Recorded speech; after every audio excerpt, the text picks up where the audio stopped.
Welcome back. All right, we've got some teams off to some pretty impressive starts, but some of this is going to fall apart before season's end. And it just feels like with the divisional setup the way that it is, and the fact that you're only playing certain teams repeatedly, we might be seeing teams with more ridiculous records than we normally might this early in the season. So on the board, I've got 4 teams from the Central, 3 from the West, 3 from the East, and 3 from the North. And the dividing line I used for these 12 teams was winning percentage. So as a for instance, Winnipeg barely misses out on being on here because they have a 6-3-1 record. Colorado 7-3-1 bumps them out. So this is arranged by standings in the National Hockey League. Again, the Winnipeg Jets would be on here. There are a few other teams that might be on here too, but I went by winning percentage so that these teams can be included as well, who haven't played as many games. But boy, are they making up for the games they haven't missed, or they haven't played. The games they have missed. So we're going to take a look at things, again, going by standings. So starting with the number 1 team overall in the standings, the Montreal Canadiens, 7-1-2, 800 winning percentage. And I'll just say it, they can beat Vancouver. 4 of those 7 wins are against Vancouver. 9 points in 5 games against the Vancouver Canucks. But here's the thing. Their next 2 games, they're at home, and then they're at Ottawa. So they can easily go to 9-1-2. Toronto is then their next meeting for 1 game at home. They're at home for 1 against Edmonton. Then they go to Toronto for 1. They're at home against Toronto for 1. They have 2 at Ottawa and then 2 at Winnipeg. So it's not a rough schedule. They have 10 games for the rest of the month. And this is, again, these schedules are just for the rest of February. So they'll have played 20 games by the end of February. It's not unreasonable to think they'll have won maybe 13 games by then. I would say 6 of the next 10. Yeah, they can win 6 of their next 10. And this is a team that, at that point, we can start having conversations about, well, where in the playoffs could they finish? The 4 games against Ottawa, that's a lot. And again, Ottawa's having a really rough time of it lately. And so, yeah, 7-1-2 record for Montreal. Right below them, Toronto. In their first 10 games, they're 7-2-1, 750 winning percentage. So both North teams come out first. Everybody else in the North has a percentage below. As I said, Winnipeg was the next one on the line here. There are 12 games for the rest of the month for Toronto. So Toronto's going to be busy. They have 3 at home against Vancouver. And Vancouver, if they play as well against Toronto as they did against Montreal, things could get ugly in Vancouver. They're then at Montreal. They're at home against Montreal for those 2. Then they have 3 at home against Ottawa. So for Ottawa fans, things don't get easier at any point this month. They're at Montreal for 1. They're at home against Calgary for 2. And then they go to Edmonton for 1 game at the end of the month.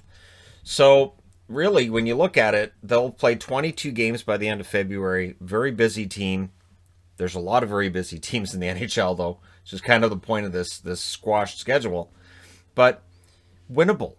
The games against Vancouver, those should be winnable for Toronto, playing as well as they are right now. The 3 games against Ottawa, so if they can win, say, 4 out of those 6, that's a pretty good record right there. Even if they lost the other 6 games, you got to assume a couple of them be in the shootout or in overtime, still a pretty good record.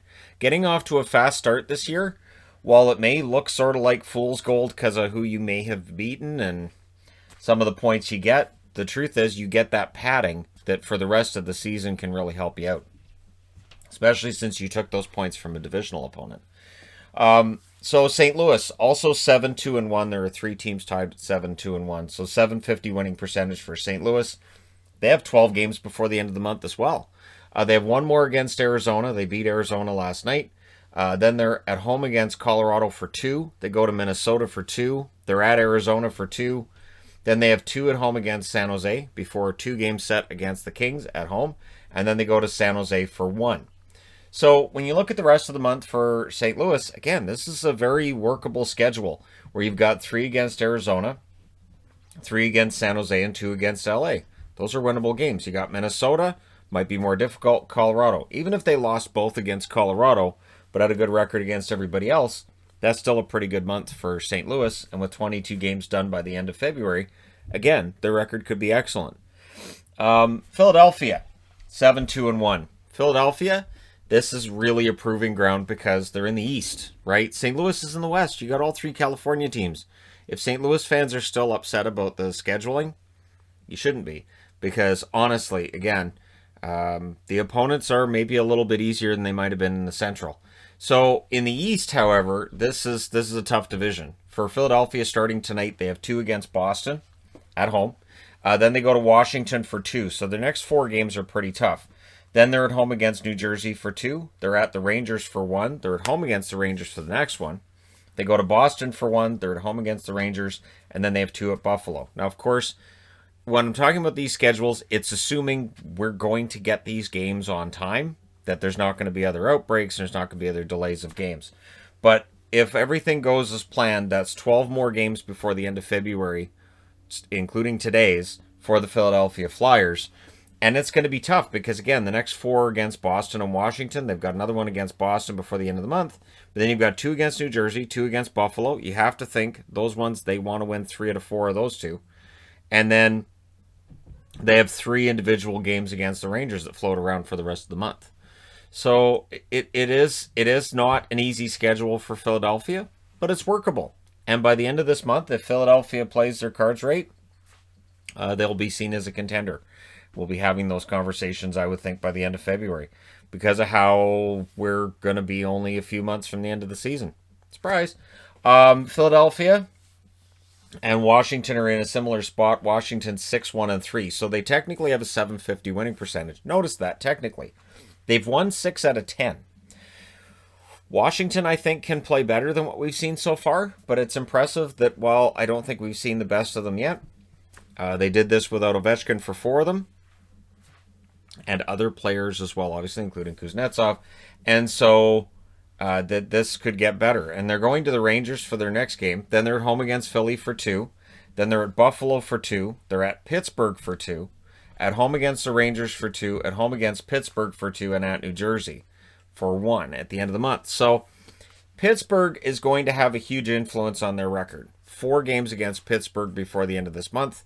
They've already had a 2-game set against Pittsburgh that went just the way we thought it would. Close games, comebacks, and, you know, a lot of great plays. So for Washington, that's probably going to play a role in whether or not we're discussing Pittsburgh at the end of this month too. Pittsburgh's record is, I think they're 5-4-1 right now, right? So for Pittsburgh, we'll see if they can win, say, 3 out of 4 against Washington. They eat into that gaudy record of Washington's there, and they pull themselves into the conversation as well. So, and for the Rangers, that's 3 games against Washington where maybe they can make some hay too. Colorado, 7-3-1. They have a .682 winning percentage, which is the lowest on the board. I want to just take a moment just to pause here. That's the lowest of the 12 teams on the board is Colorado at .682. And I still think Colorado is one of the best teams in the league, playing as one of the best teams in the league. And through 11 games, they have 7 wins. And yet the argument is they're not playing that well. I've seen it. They have 11 more before the end of the month, so they'll be at 22. Washington will be at 22. Philadelphia at 22. St. Louis at 22. 22 for Toronto. 20 for Montreal. So this schedule is very well plotted out, despite all the delays and everything. And you'll see as we get into the teams that have played fewer games, it does balance out. There's some good scheduling going on here. So for Colorado, they have 1 more game against Minnesota at home. Then they go to St. Louis for 2. They're at home against Arizona for 2. And then they have 4 games in a row against Vegas. First at Vegas for 2, and that includes the Lake Placid game. And then they're at home for 2. Lake Tahoe, Lake Placid. Betty White stuck in my head. At Vegas for 2. At home for 2 against Vegas, which again includes the Lake Tahoe game. And then they're at Arizona for 2 as well. So, yeah, and of course that one at Boston, that's the Lake Tahoe game for Philly. So we'll just throw that out there because people are going to... You didn't mention it's the Lake Placid game. It doesn't matter. Lake Tahoe, whatever. It's at a lake. So just go to a lake. There'll be a hockey game eventually.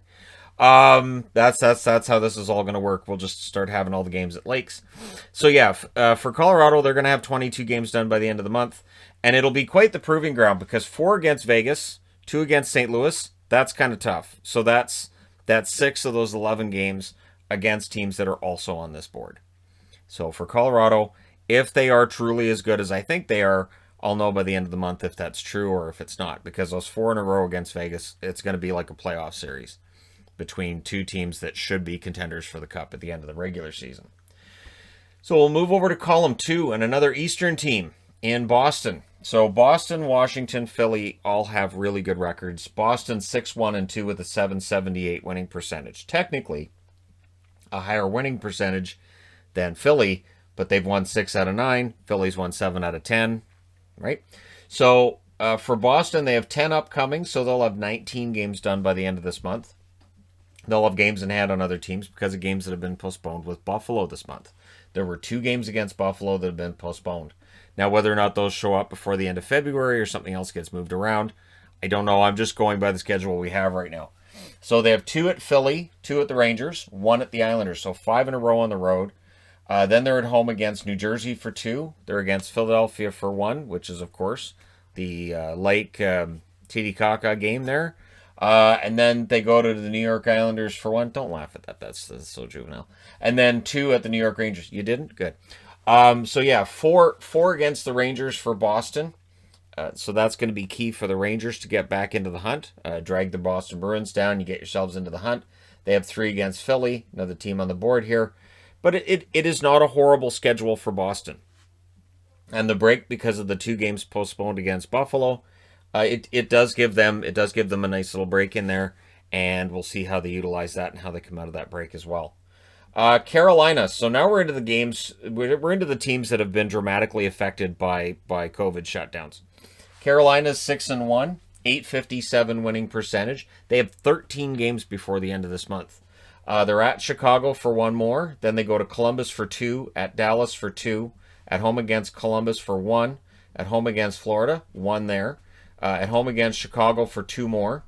Then they're at home against Tampa for 1 before they go to Tampa for 2. So 3 games against Tampa, 2 games against Dallas. Those are teams that are also on this board, and 1 against Florida. Oh, and 1 against Florida at the end of the month right here. There we go. So 13 upcoming. It's a lot of games. 2 of them versus Florida, 2 versus Dallas, 3 versus Tampa. If Carolina's for real, we will know by the end of this month. The Central Division teams, there's 4 of them all in a row here. And between reschedulings and everything else, I don't think we know yet where these teams are at. Carolina's looked very good. They get the shootout win last night over Chicago. They look very good through their first 7 games. But I don't think we have an idea of where they're at yet. And there's no greater example of that than Florida. Florida's beaten Chicago a couple of times. They've beaten Detroit a couple of times. They have a record of 5-0-1. Are they good? I don't know. I legit don't know. And yet their winning percentage is the best in the National Hockey League at .917. So because of games getting canceled and moved around and all of that, they've only played 6. They have 14 games upcoming before the end of the month. That feels like a lot of games. And it'll bring them up to 20. 13 would bring Carolina up to 20. So as long as these all get played, Detroit's going to get to know Florida very well before the end of the month. And Florida's only going to have 2 games left against Detroit after this month is done. So they're at home against Nashville for 2, and then they're at home against Detroit for 2. And this again comes to that, are they for real question mark about the Florida Panthers? And I don't know that we'll know the answer after the Nashville and Detroit games either. Those are teams that they should be able to beat. When I was thinking about doing a panic index today, and the Nashville Predators, by my count, are pretty high up on that list. Nashville Predators are definitely underachieving considering the amount of money that's being spent, and the players that they have on that roster, I think, was expected of them. So for Florida, they're at home against Tampa for 2, and then they go to Tampa for 1. That's where I think we'll get an idea of where Florida's at. So that's games 11, 12, and 13 of the season before I think the real challenge for Florida's there. Then they're at Carolina for 1. They go to Detroit for 2. They're at home against Dallas for 3. So that's a key matchup there too. And then they're at home against Carolina for 1. So once you hit the Tampa games, the 2 against Detroit are the only ones you can look at and say, well, yeah, Florida should win that. So they have the 2 against Carolina, 3 against Detroit, and 3 against Tampa. After that's all done, and the dust is settled at the end of this month, and those 14 games are finished, let's hope, then you'll have a better idea. 20 games, here's where Florida's at. Turns out that 5-0-1 start was for real, or that 5-0-1 start gave you a feeling of them being better than what they were. We'll see, right? So Dallas, 5-1-1, 786 winning percentage, and I kind of feel the same way with Dallas. Dallas has been unpredictable, and Joe Pavelski's been absolutely fantastic, but the team as a whole has been unpredictable. They have one more at Columbus before they then come home for 8. They're at home against Chicago for 2, against Carolina for 2, Nashville they have 2, and then Tampa for 2. After that 8-game homestand, I'll be in a better position to say, okay, I think Dallas is on the right track, and they might very well be one of the top teams in the Central, or if they don't win enough on that 8-game homestand, it could be more of a problem, because then they go for 3 to Florida and 1 to Tampa at the end of the season. So that Florida-Dallas 3-game set is going to be very important to both teams. And again, they have 3 against Tampa, who are on the board here, and 2 against Carolina, who are right there. So Dallas, things get a lot more interesting after the Columbus and the Chicago matchups for them. So it's really been a case of, it feels like for a lot of these teams at the top of the Central, they haven't really played each other so much. So they've been able to build up their records against the other teams in the division. And Tampa Bay, similar spot for them. They're 5-1-1 so far, 786 winning percentage, which matches Dallas. Of course, they have the same record. Both teams have 13 games upcoming by the end of the month, so they should be at 20 games. And to give an example of how the schedules even out, at 20 games, they'd have played the same amount of games as Montreal, who haven't had any scheduling conflicts as of yet. There hasn't been any Canadian games that have been delayed as of yet. So for Tampa, they're at home against Detroit for 2, so they could go to 7-1-1, right? Then they're at Nashville for 2. Again, they showed they can beat Nashville over the last couple of games. Then they're at Florida for 2. They're at home against Florida for 1. They're at Dallas for 2. At Carolina for 1. Again, home against Carolina for 2. And then they're at home against Dallas for 1. So that is 2, 3, 4, 5, 6, 7, 8, 9 games in a row against other teams on this board. So somebody out of these really gaudy records is going to see some losses on their record. The interesting thing, of course, being if they're 3-point games, it doesn't really negatively impact the winning percentage so much. Because they lost in overtime. They lost in a shootout. It's not quite the same thing. So that's where it does get really, really interesting. And what would be frustrating would be being one of the lower ranked teams in the division and seeing all those 3-point games taking place. It's got to be very frustrating this year. Every 3-point game negatively impacts somebody below you. They're like, okay, just win it in regulation, and it's going to overtime. All right, well, we're screwed. So that's kind of where that's at. But yeah, so 13 upcoming games for Tampa. Very busy team. A lot of busy teams in the NHL, as I said. And then Vegas finishes this out. They're also 5-1-1 with the 786 winning percentage. They haven't played since the outbreak of their own. And their next upcoming games that are scheduled, they have 2 against LA. Then they're at home for the 2 against Anaheim, so that's 4 in a row at home against California teams. We know how much they enjoy playing against California teams. And LA's record against Vegas is pretty good, so we'll see whether or not LA can get themselves going there. Then they go to San Jose for 1. They have 2 versus Colorado. The 2 at Colorado, and then they have the 1 at San Jose, the 1 at Anaheim, and of course the Lake Erie game is in there too. So 786 winning percentage. They have 11 games before the end of the month. That'll bring them to 18, which is the lowest number on the board. Boston at 19, Vegas at 18. Those are the lowest numbers on the board. And again, you could look at it and say, well, they'll have the time off. This is not the way you want to get time off. And it makes the rest of your schedule compressed, and it means that you end up in a situation like Florida is, where they've got 14 games upcoming before the end of the month through no fault of their own. They haven't had a problem yet. Dallas, yes. Carolina, sure. Vegas, yes. But, yeah, that's where we're at. All right, so the question I have is, of the 12 teams on the board, which ones are the real contenders and which ones aren't? And especially with the Central, you've got 4 teams on the board here from the Central. So does that mean these are your 4 playoff teams and the other 4 are also Rans? Or will one of the 4 other teams in that division, like say for instance Columbus, end up bumping one of them out? Let me know what you guys think in the comment section below as always. Don't forget to hit like and subscribe if you're browsing your way through. You just happened upon this video. And hey, thank you guys so much for watching. I'll talk to you again soon.